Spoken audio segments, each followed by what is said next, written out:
Welcome to my channel. I'm Scott, and if you want to catch my newest video, I post one every day. In this video, I am going to walk you through the process of valuing TELUS's stock by analyzing its financial statements and dissecting its financial ratios so we can determine if it's a buy or a sell. TELUS is a Canadian holding company. It is the parent company of TELUS Communications, TELUS Mobility, TELUS Health, and TELUS International. It offers a range of telecommunications, health, safety, and security products. TELUS Communications offers telephone, television, data, and internet services. TELUS Mobility offers wireless services. TELUS Health operates companies that provide health products and services.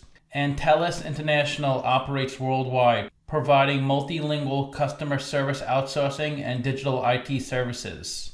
Let's get started with the model. This is a large cap company, market cap 34 billion. It's trading at $26 a share and has 1.3 billion shares outstanding. The ticker we're looking at trades on the Toronto Stock Exchange. All the dollar amounts in this video are in Canadian dollars. Let's look at their financials. The way you value a company is you estimate the free cash flows into the future, and then you discount those numbers back to today's value. That's what we're doing in this video. And free cash flow is cash flow from operations minus capital expenditures. So the company has a good amount of free cash flow every year, except in 2019 it was 33 million.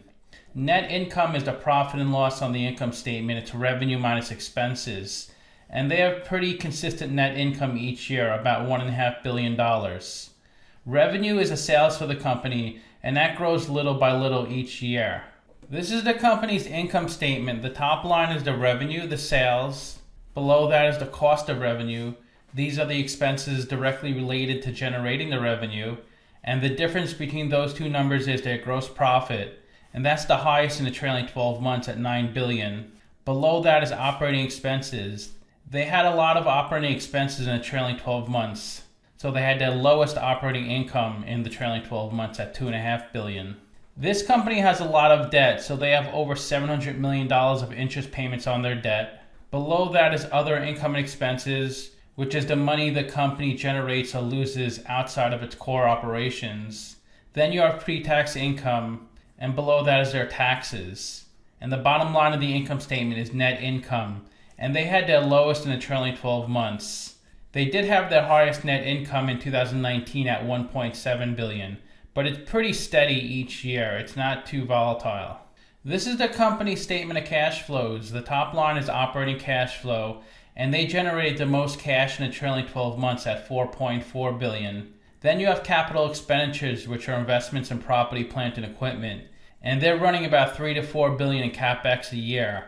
When you take operating cash flow minus capex, that gives you your free cash flow, and that was the highest in the trailing 12 months at $1.4 billion. The company does issue a lot of debt each year, but they also pay down a lot of debt. In 2017, they issued $6.4 billion, paid down $5.5 billion. So they added about $900 million of debt that year. 2018, it was a wash. The amount they issued was very similar to the amount they paid off. In 2019, they issued about $2.5 billion of more debt than they paid off.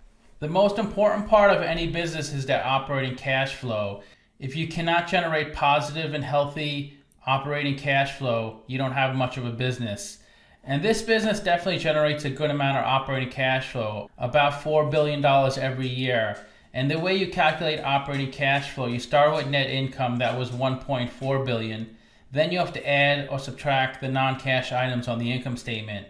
They pass through a $2.9 billion depreciation expense, so we have to add that back on the statement of cash flows. There were some other smaller non-cash items. So even though they reported $1.4 billion of profit, they actually generated $4.4 billion of cash. Let's look at a capital structure. $11 billion of equity, $19 billion of debt. So they're 36% equity, 64% debt. So they're a bit leveraged. And their WACC is 5.28%, and that's a discount rate we're going to apply to the future cash flows. We estimated 4 years of future free cash flows. We also estimated a terminal value, which is all cash flows past year 4, that's $48 billion. We discounted those numbers back to today using the weighted average cost of capital. We get a value of the company of $43 billion. We divide that by 1.3 billion shares. And we get a calculated stock price of $33. They're trading at $26, so they're trading at a 21% discount. It's a buy according to the model. Simply Wall Street is a lot higher than me. They're at $53 a share, so they're saying it's really undervalued, the stock. It looks like the stock peaked around $28 around March, then crashed when the market came down, but it's come back up almost to its all-time high. The company pays a good dividend, 4.5%. And they pay out 116% of their net income and 109% of their free cash flow. So they're giving all their money back to their investors. Their beta is 0.56, so the stock moves half of what the market moves. The stock has only gone up 1.25% in the past 52 weeks, much worse than the S&P 500, which went up 16%. The low was 1855, the high was 28.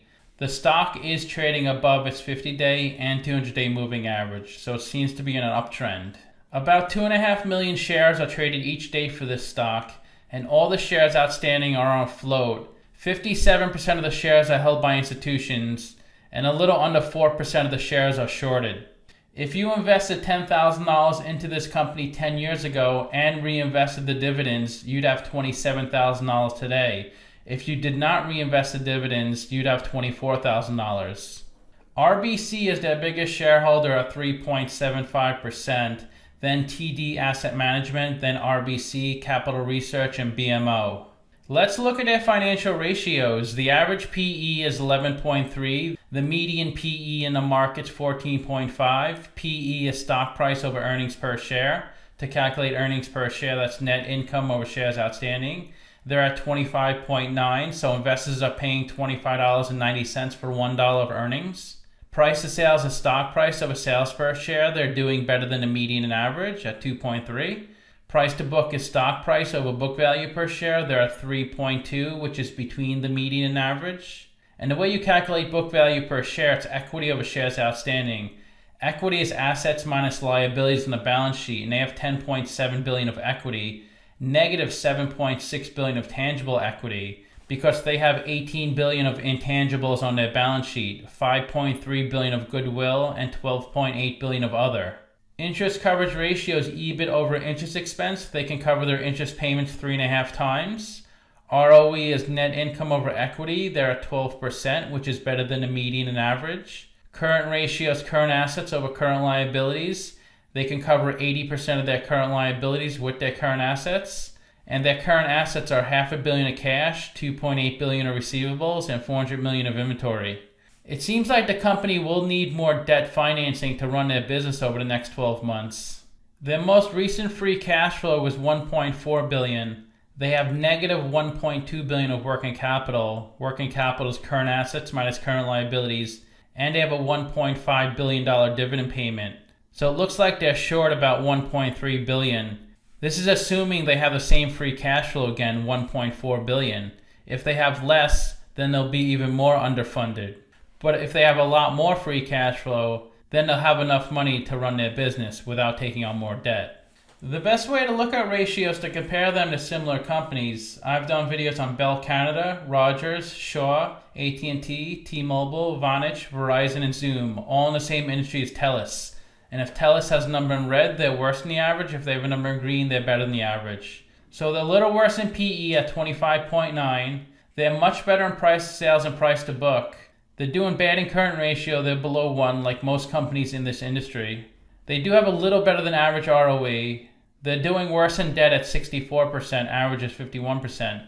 And they're a lot smaller than average at 34 billion Canadian dollars. I converted all the market caps to Canadian dollars, so the average is 114 billion. The company does pay a nice dividend at 4.5%, higher than average. So to summarize, I do have them trading at a 21% discount. I rank their free cash flow as 6 out of 10. I rank their revenue 7 out of 10. 15 billion is a pretty good number, and it seems to be growing a little each year. Their ratios look pretty good, 7 out of 10. I'm not familiar with their products because I don't live in Canada, but from what I found out about them online, it seems like they have good products. And it seems like they're one of the bigger companies in Canada, so I give their brand 7 out of 10. So let me know what you think. Give this video a like, subscribe, or comment below. Also, if you'd like to get a custom valuation or just support the channel, you can become a member by clicking the link in the description below. Thanks for watching.